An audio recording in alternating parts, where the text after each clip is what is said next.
Hello అండి, hi, welcome to our channel Raju Tej world. ఈరోజు మన ఛానల్లో కుకింగ్ వీడియో వచ్చేసి చికెన్ కర్రీ అయితే చేయబోతున్నాను. ఆ చికెన్ కర్రీ కోసం ముందుగా స్టవ్ మీద కడాయి పెట్టుకొని ఒక 3 టేబుల్ స్పూన్ల ఆయిల్ అయితే వేసుకోవాలి. ఈ ఆయిల్ హీట్ ఎక్కిన తర్వాత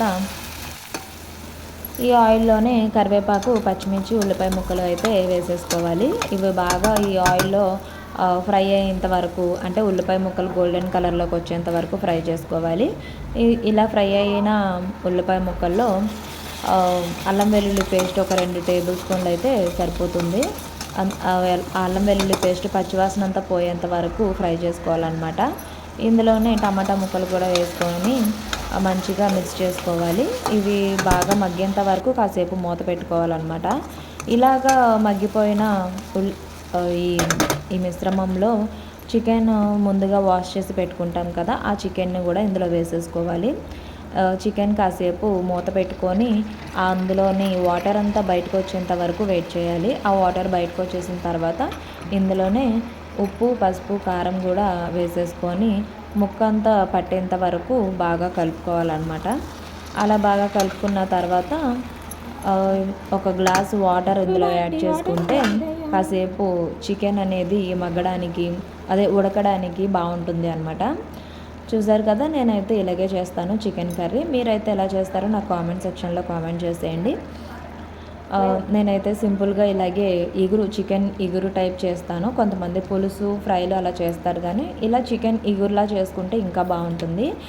చపాతీలోకి కానీ లేదా రైస్లోకి కానీ చాలా బాగుంటుంది అన్నమాట. చూసారు కదా, ఇలా బాగా కలిపేసుకొని ఇందులో కొంచెం వాటర్ యాడ్ చేసేసుకుంటే బాగా మగ్గుతుంది.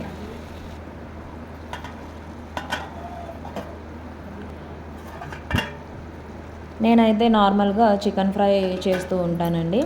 ఈరోజు అయితే నేను చికెన్ కర్రీ అంటే కొంచెం ఇగురు టైప్ వచ్చేంత వరకు వచ్చేలాగా జ్యూసీ చికెన్ అనమాట ఈరోజు నేను చేసిన చికెన్. చూసారా, సింపుల్గా ఇలా చేసేసుకుంటే చికెన్ చాలా బాగుంటుంది. లాస్ట్లో మనం గరం మసాలా, కొరియాండర్ వీటితో టేస్ట్ ఇంకా పెరుగుతుంది అనమాట. నేనైతే అవి కంపల్సరిగా యాడ్ చేస్తాను. గరం మసాలా లేకపోయినా ధనియా పౌడర్ కానీ లేదా జీరా పౌడర్ కానీ ఇలా వేసుకుంటే ఇంకా బాగుంటుంది. చికెన్ మసాలా కూడా ఉంటుంది, అది కూడా యాడ్ చేయొచ్చు. కాకపోతే ఏదో ఒకటే యాడ్ చేయాలి, అన్నీ యాడ్ చేయకూడదు. చూసారు కదా, మన చికెన్ కర్రీ లాస్ట్కి వచ్చేసింది. ఇంకా కొంచెం ఇందులో కొంచెం నేను గరం మసాలా యాడ్ చేసుకున్నాను. దీని తర్వాత కొంచెం కొరియాండర్ కూడా, అదే కొత్తిమీర కూడా యాడ్ చేసుకున్నాను అనమాట. మీరు ఇలాగే చేస్తారా చికెన్ కర్రీ? నాకైతే కామెంట్ సెక్షన్లో కామెంట్ చేసేయండి.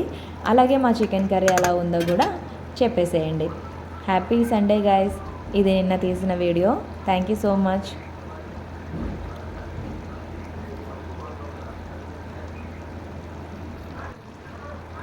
Like, share, subscribe. Thank you for watching.